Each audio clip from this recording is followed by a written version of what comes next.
USAA knows dynamic duos can save the day, like superheroes and sidekicks or auto and home insurance. With USAA, you can bundle your auto and home and save up to 10%. Learn more and get a quote at USAA.com/bundle. Restrictions apply. The First Lady of New York Radio, Joan Hamburg. Entertaining and informative. Talk Radio 77 WABC. Welcome, everyone, to the Joan Hamburg Show. And I'm excited today because I have a really special actor who is starring in a special play.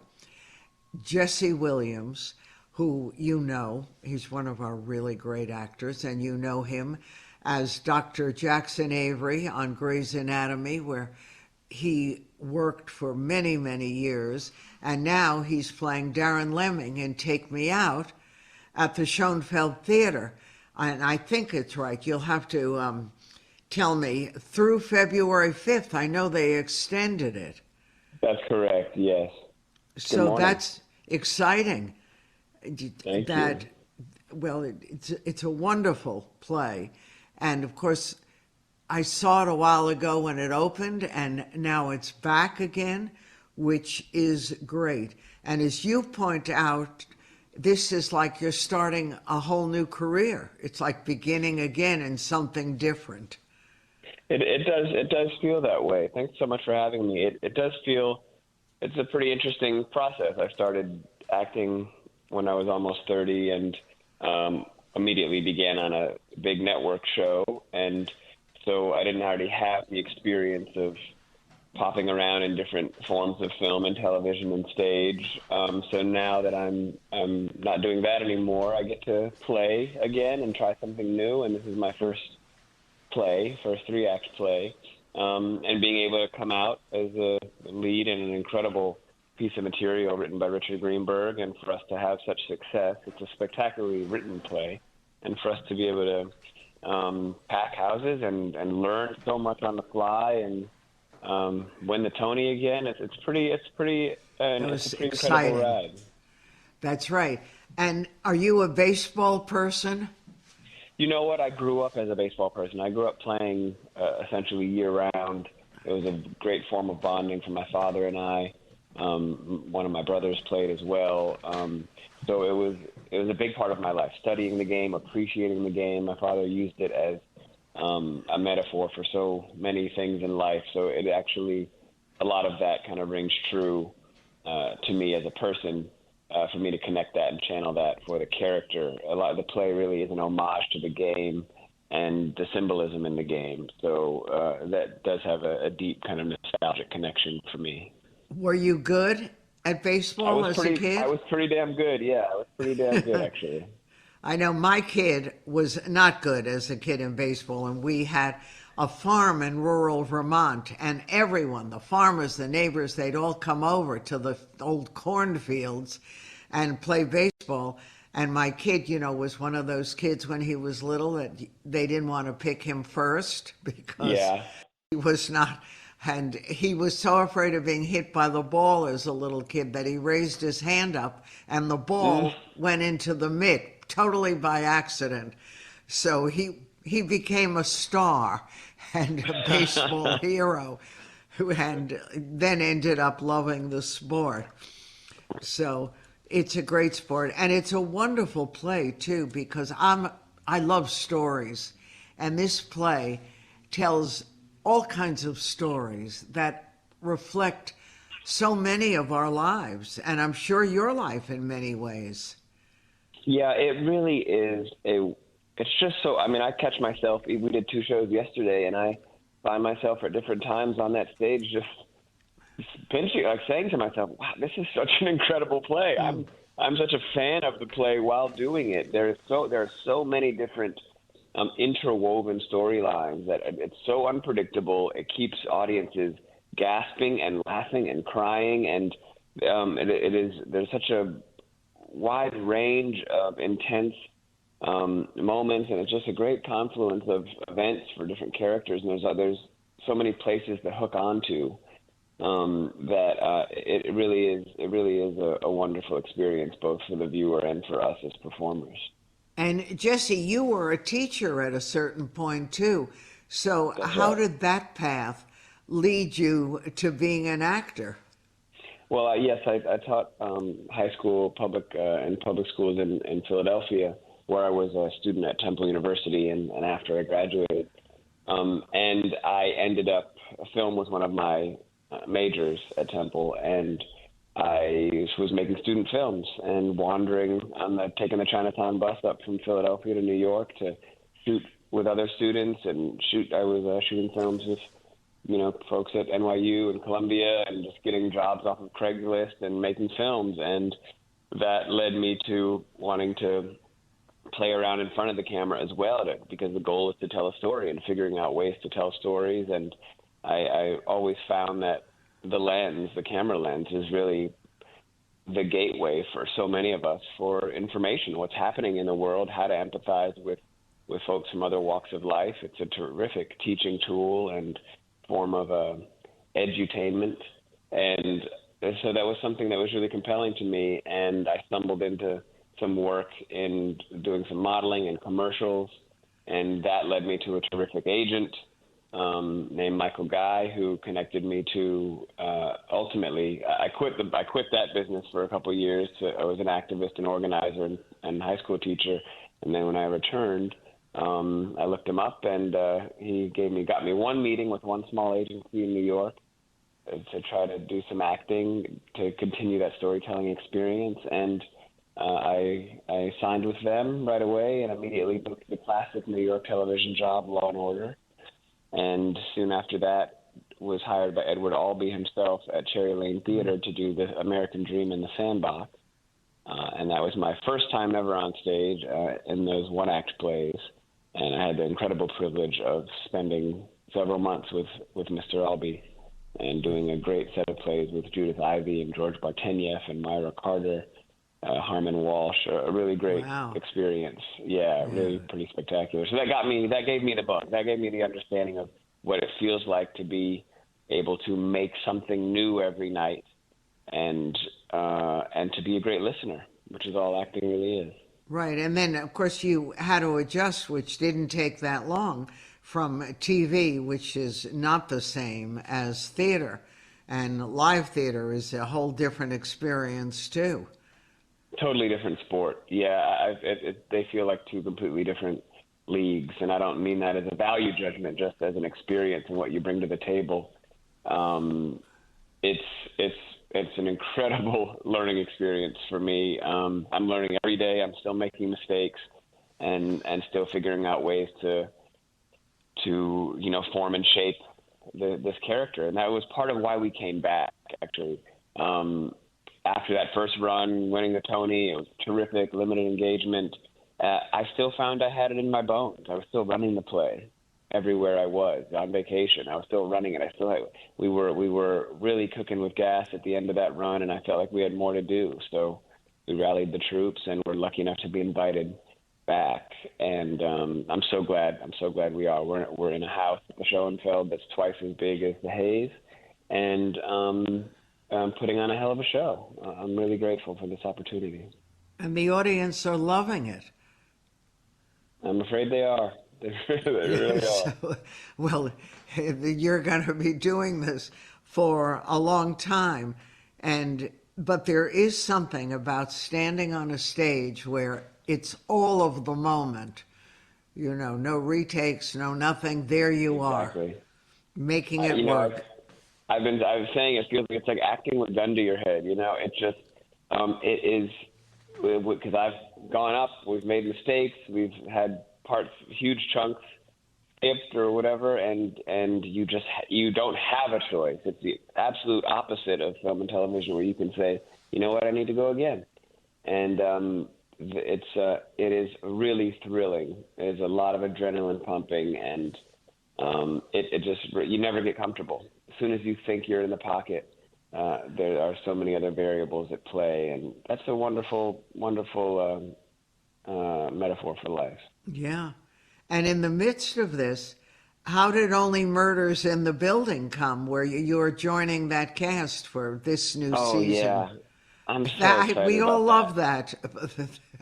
It's a wonderful show, and the two absolute legends who are just Yeah, how much in fun. Steve and Marty. They're just so incredible. I met with the showrunner John Hoffman during the hiatus in between these two runs, actually, and they offered me this really exciting opportunity, and I jumped at it. I'm a huge fan of the show. I grew up sneaking down the stairs, watching Saturday Night Live over my mother's shoulder, watching Martin Short and Steve Martin work their magic. And they're just absolute titans. And what an incredible opportunity. And working with Paul Rudd and Selena, we have just so much to do. I actually have another table read tomorrow, I believe. So I'm so excited to also just be able to stay in New York after this run and work with, move over to some really interesting comedy. And it's awesome. Actually, I had dinner with Marty Short and Steve came to the play a couple of nights ago, and we went out to dinner, and we're hitting it off Comfortable. wonderfully. I'm so glad. It was wonderful. But it's really interesting. So many actors struggled, and I've heard, I have a daughter-in-law who's an actress, and I hear so many performers say, hey, if I don't get anything by 30 or 35, I'm done. I can't take all this rejection. You were almost 30, I think, when you started really getting good stuff. Yeah. I mean, I didn't start until, I was working at law firms and waiting tables and teaching and organizing. So I didn't really start until a little bit before I turned 29. But you know what? It's funny you mentioned that. I did say to myself at the time, I'm going to try this for 18 months. And if it doesn't work, I'll go to law school. I always expected I would become a civil rights lawyer, or I was going to go to law school or film school. I'll give this a little bit. And coming up in New York as a young adult, surrounded by, artists and struggling actors who have been, like you just said, pounding away for a decade. And I didn't grow up with acting as a childhood dream. It was a new thing that I kind of got a taste for, thought it would be fun, but I didn't need it. I have other interests. So I think that let me not grip too tight, and I'm going to play, and if it works, it works. If not, I'll go and find fulfillment somewhere else. And I think that was a little bit of a liberating entry point for me. But no matter what, I have been incredibly lucky in circumstances here. So I'm grateful every day for this opportunity to play around and learn and grow.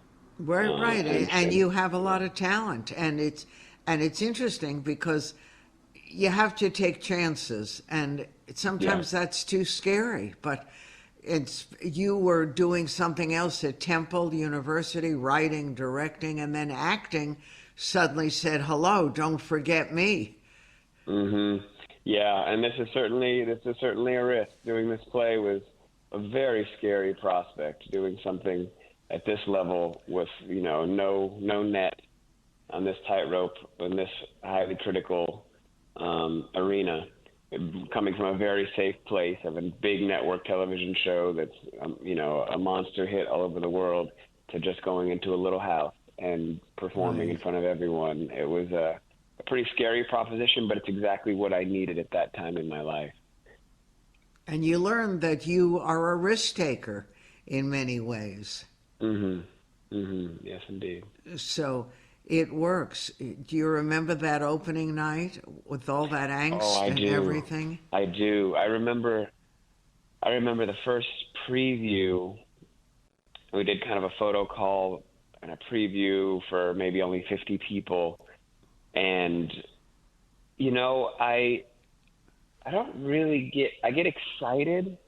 There's nerves, but I actually have found myself experiencing more true nervousness at random shows when I know there's somebody who I admire in the audience than just opening the show. I'm comfortable public speaking. I'm comfortable in front of a crowd. For whatever reason, but it's one of the things that keeps you alive. We've done, 170 shows or something now, and I'll still get a little nervous when I know there's somebody. Jessica Lange was in the audience last night, and you know, when you know, Bryan Cranston's in the audience with these people who've come to see the show, you get, okay, all right, this is it's a new step for me, because it's also a different peer group that is enjoying my work. You know, I've for folks my age and a lot of artists, they might not have watched Grey's Anatomy, but they're aware of me as an activist. They've seen speeches and remarks that I've given as a public advocate, but not necessarily seen my artistry. So this is a new level for me to be meeting folks in the lobby after, or coming backstage and talking artist to artist, making eye contact with that in mind. So that's a new, exciting platform.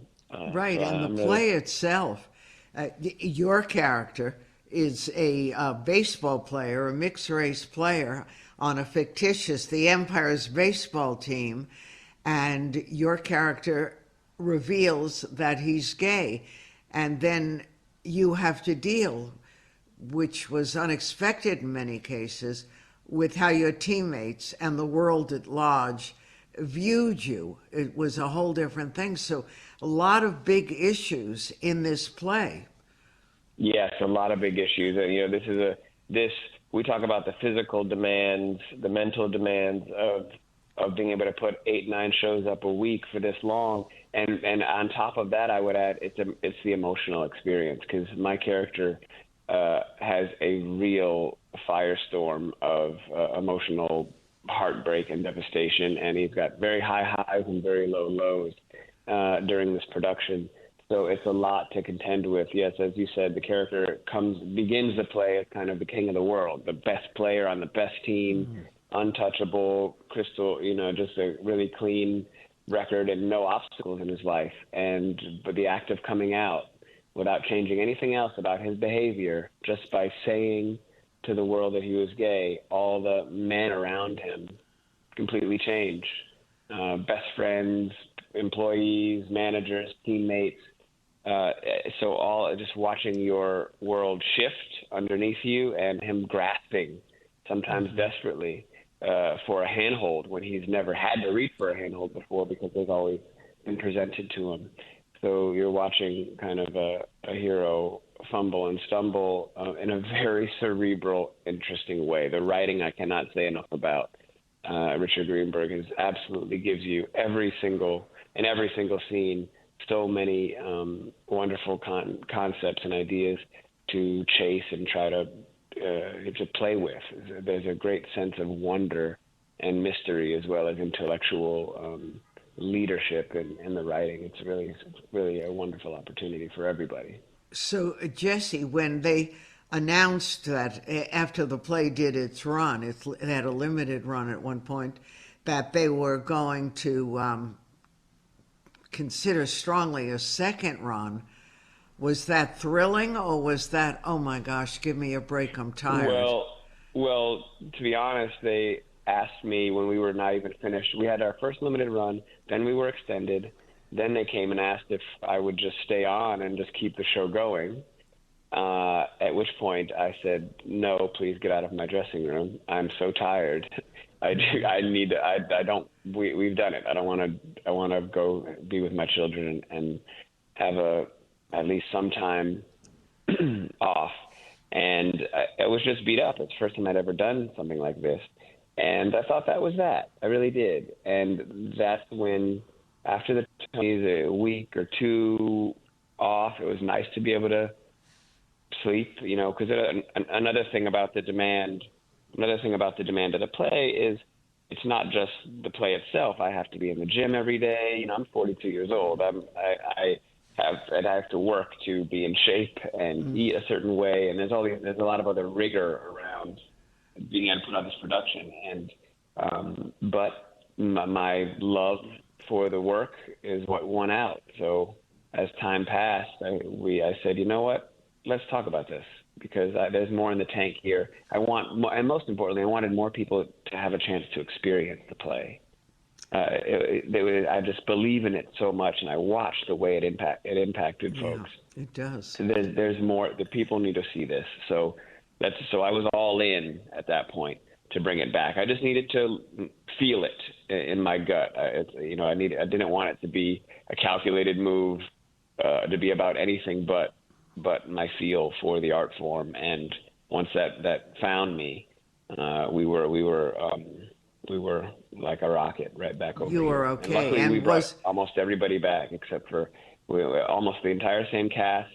Patrick Adams wasn't able to join us, so Bill Heck took over the role of Kippy, and he is absolutely astounding in the role.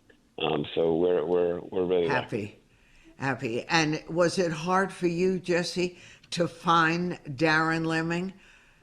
It took a lot of work to get inside him. It took a lot of research and just being a student of what that mindset is. I have a familiarity with the game. I have a familiarity with the locker room, but this trajectory for a character, that there is a level of arrogance, if not obliviousness at some point. It's the denial, which really, it's not a denial, but a lack of experience with being humbled, a lack of experience with having to work hard, that where talent meets effort. It's very different for this character than it is in my life. Mm-hmm. But I found the human thread. I think I've been able to really find the emotional arc and set of expectations and what my character wants, needs, and expects, and what he's equipped, what tools he has in his toolbox in each one of these circumstances. So I'm learning and growing every show. I've made new and interesting discoveries on line delivery and moments and listening as recently as 2 nights ago, which is just such a thrilling thing. The idea that you can find freedom and live through repetition, which it's, people that's wonder. Interesting. Doing the same thing every night, doesn't it get boring? But it doesn't, because there's something new in there if you dig deep enough, if you're open. Yeah. And you had once said that you need to be scared a little bit as an actor. Do you still feel that way, that it's essential to your growth? I think it's incredibly useful. I'm not sure if it's essential after a period of time, because things, they have an arc in the experience, and at a certain point, just like anything, even a relationship or you can love a movie, you can love a song. It's a good example, and you can play it over and over again. But at a certain point, at the 400th spin or the 40th play, I should put this away so that it's fresh again later. Mm. So everything has an end. For me, at that stage of my life and my career, personal and professional, I needed something new, exciting. That wasn't for the money. It wasn't for the safety. It wasn't for the convenience. It was for me, for my soul, and to be challenged. And so when this time ends, I know that I stretched. I know that I put myself in a vulnerable position.